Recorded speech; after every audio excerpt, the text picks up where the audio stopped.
هذه أول مرة ينساني. أنا زعلان.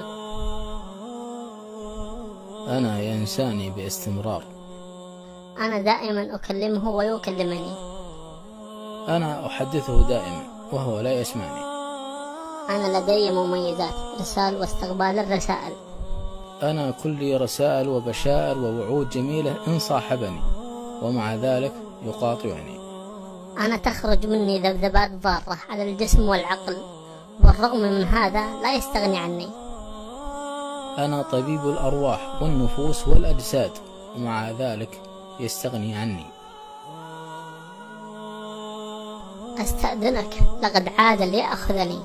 ألم أقل لك أنه لا يستطيع الاستغناء عني؟